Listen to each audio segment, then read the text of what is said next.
Hey guys, how you going? Hope you're all doing very well. This evening I'm going to be doing another movie review. This movie is a horror film from the United States, English language, released in the year 2023, directed by J.T. Molnar, and this film is called Strange Darling. So Strange Darling is about a man and a woman. They've gone to a motel for a one-night stand, but the woman is starting to have second thoughts because it appears that there is more to this man than she first thought. So as the interactions between the two of them become more passionate, this is the start of a spiralling nightmare that's about to get well out of hand. So what happens at that point on is something you're going to have to find out for yourself, because that's as far as I'm going with my synopsis. Now my thoughts on Strange Darling.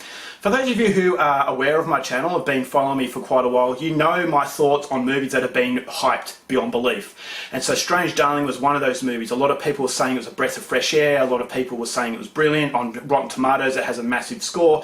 And so for those that are aware of how I go into a movie, I like to go into it with a fresh slate. I don't like outside influence, because you can trick yourself into thinking it's a bad movie, where in fact it just didn't meet those unrealistic expectations. And so every person has a different reaction to a certain film, and so I have tricked myself in the past to thinking something was bad, but in reality it was just those unrealistic expectations that were not met. So I've watched it a second time and I've enjoyed it a lot more. So I had my hesitations based on that fact for Strange Darling, but I had my fingers crossed that it was going to be somewhat entertaining. And after watching this movie, I will say, in a world where creativity is non-existent, it's all about remakes, it's all about stuff that you've seen before, very formulaic films that are very, very predictable, Strange Darling is a breath of fresh air. This is one of the very rare occasions where the actual hype and the hype actually matches the experience. This is a movie that doesn't come around very often, and the level of unpredictability is what makes this movie so entertaining. This is a very nasty film, and it had me on the edge of my seat because I had no idea where J.T. Molnar was going to take me.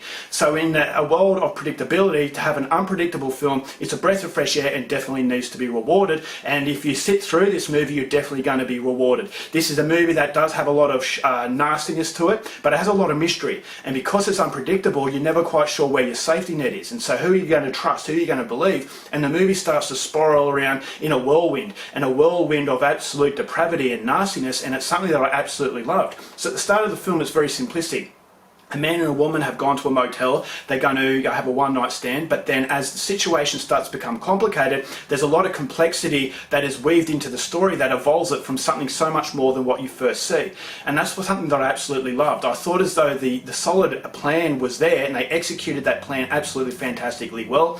As I said, it's a very nasty film. The violence is actually quite shocking, and because it's so unpredictable, it comes out of nowhere. So you don't desensitize yourself to it, you don't prepare for that violence, and so you have no sort of bracing impact to a scene of violence. And so because you don't know where it's going to come from, you always feel vulnerable to that sense of shock, vulnerable to that sense that, okay, I'm actually starting to get a little bit freaked out here. And so the characters in this movie, it's not what they seem. So you see the trailer, you get an idea of what the trailer is about, so you feel as though you get an idea of what the movie's going to be about, but it deliberately pulls the rug from under you and it has you facing in different directions, and so you're very disorientated. And I thought though that disorientation was contributed very well through the visuals.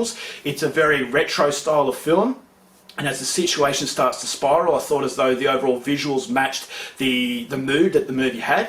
It's a very consistent mood in that at the start it's very mysterious, but then when you start to get the answers, it starts to get really, really nasty. And then right at the end, I love the way that this movie finished, and it just, as I said, had me on the edge of my seat from start to finish because of the fact this is a director that is daring to do something different, and I thought as though for the majority it really, really worked. It was a fantastic horror film. The acting was fantastic. The characters had a lot of complexity to them. As I said, it's very three-dimensional, so the actors had a lot to play with, and I thought as though they do a fantastic job. So you've got one character you feel as though that's the safety net, that's the good person, but then the next person is that safety net, and so you think to yourself, well, who am I supposed to support here?